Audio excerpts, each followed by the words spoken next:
si Senador Juan Miguel Zubiri ay nanawagan sa kanyang mga kasamahan sa Senado na pumili ng bagong Senate President kahit pa si Senador Francis Escudero ay may sapat na boto upang manatili sa posisyon. Ipinahayag ni Zubiri na hindi siya nasisiyahan sa pamumuno ni Escudero at nais niya ng isang lider na magpapanatili ng integridad at tradisyon ng Senado, hindi isang diktatorial na uri ng lider. Kasama sa tinatawag niyang veteran bloc, sina Senador Ping Lacson, Vicente Sotto, at Loren Legarda, na sumusuporta kay Sotto bilang bagong Senate President. Bagamat May 13 boto si Escudero, umaasa si Zubiri na magkakaroon ng pagbabago sa liderato upang mapanatili ang independensya ng Senado bilang huling tanggulan ng demokrasya. Binanggit din ni Zubiri na sa kanyang panunungkulan bilang Senate President, pinairal niya ang konsultatibong pamumuno sa pamamagitan ng regular na caucus upang pag-usapan ang mga isyu bago ito ilabas sa plenaryo upang maiwasan ang kaguluhan. I'm hoping and praying that at the end of the day, we all decide to have a Senate President that will continue its independence as a last bastion of democracy. But not just being independent from the House. Kasi may nagsasabi, gusto namin itong kandidato kasi inaaway niya si Speaker Martin. That's not the role of the Senate. The role of the Senate President is to steer the Senate as a ship. You know, no matter how rough the waters are, to show the people that the Senate is our ship of state that will never,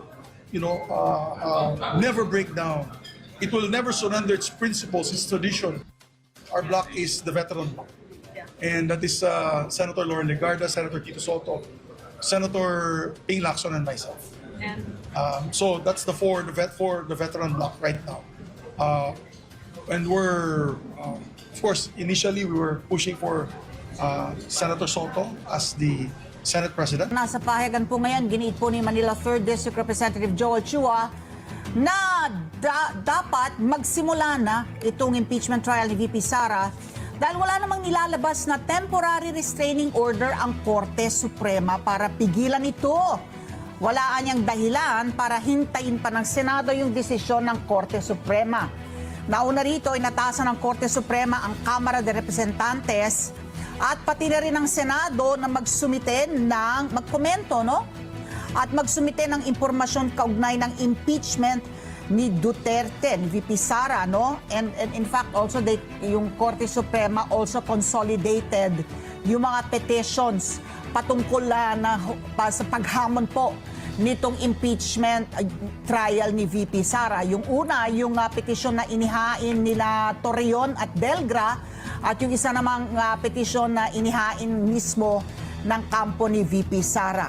At bilang tugon po ito sa mga petisyon na inihain laban sa impeachment complaint na nakabinbin po sa Korte Suprema. Nilinaw po ni Representative Chua na handa naman po silang sumunod sa kautusan ng Korte Suprema. Pakinggan po natin ang bahagi ng kanyang pahayag. Maliwanag naman po yung hinihingi ng Supreme Court. Ito po ay parte ng pagresolba sa issue po na ibinato po sa kanila. At ito po mga hinihingi naman po ay maiko-comply naman po namin sa House. Hindi lamang po ang House, pati po ang Senado ay hinihingi rin po ng compliance. At makakaasa po kayo na hindi ito makakaapekto sa kung ano man po ang nakabinbin na impeachment complaint dito. Ngayon, maaari pong magtatanong ng iba kung aantayin pa po ba. Wala pong dahilan para antayin ng Senado kung ano po ang magiging desisyon ng Korte Suprema dahil wala naman pong TRO na nilalabas. So sa ngayon, dapat po mag-proceed pa rin po ang trial hanggat hindi po ito pinapahinto ng Korte Suprema. So ito din pangkaraniwan po ito na humihingi po ng karagdagang impormasyon ng Korte Suprema, no? Meron silang katanungan kung tayo ating hihimayin. Naalala ninyo yung meron kasing naunang 3 complaints, di ba, na inihain po ng private citizens. So, yung unang 3 yon walang nangyari dahil nabinbin na doon sa opisina ng House Secretary General Reginald Velasco. Kung hindi po kayo nag-absent dito sa ASPN noon pa lang, Disyembre, tinatanong na natin kung bakit hindi sinusumite ng House Secretary General Velasco sa opisina ni Speaker of the House Martin Romualdez kasi ayon po sa rules, kailangan within 10 days maisama na siya dun sa calendar. No? Within 10 days. Parang sabi natin dito, bakit hindi nasusunod yun? Bakit parang inuupuan nitong House Secretary Reginald Velasco? So yun po isa sa ilan po sa mga katanungan ng Korte Suprema para dun sa mga complaints na inihain po ng private citizens. Yung discretion ng Secretary General na magdesisyon kung kailan niya itatransmit sa Speaker of the House yung impeachment complaint na endorsed already by a member of the House. Yung basehan, yung otoridad ng Secretary General na tanggihan na i-transmit yung complaint agad-agad sa Speaker, no? Para masali na sa order of business as stated in the rules within 10 days, 10 session days from the time it was properly endorsed by a member of the House. Ngayon, meron po yung pang-apat, hindi po ba? Nagbotohan sila at nakuha po nila yung rekisito na 2/3 vote of all the members of the House of Representatives and it was transmitted to the Senate in February. Naalala niyo po yun. So, ang tanong ng Korte Suprema doon, ano yung opisina o ano yung komite na naghanda ng draft ng articles of impeachment na yan? Kailan na kumpleto yon? At yung articles of impeachment that was transmitted to the Senate, kailan ito pinaikot? When was it circulated to the members of the House of Representatives?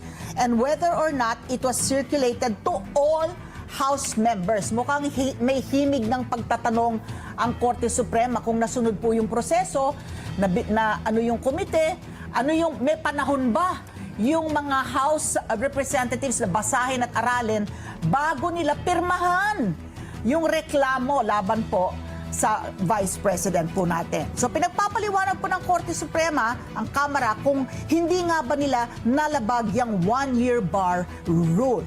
Pinagbabawal po ng ating 1987 Constitution yung initiation o yung pagpapasimula ng mahigit sa isang impeachment complaint o proceeding laban po sa kaparehong impeachable official sa loob po ng iisang taon. Nilinaw naman ni Bicol Saro Representative Terry Ridon na nirerespeto ng Kamara ito pong desisyon ng Korte Suprema na tiyakin kung nasunod nga ba ito.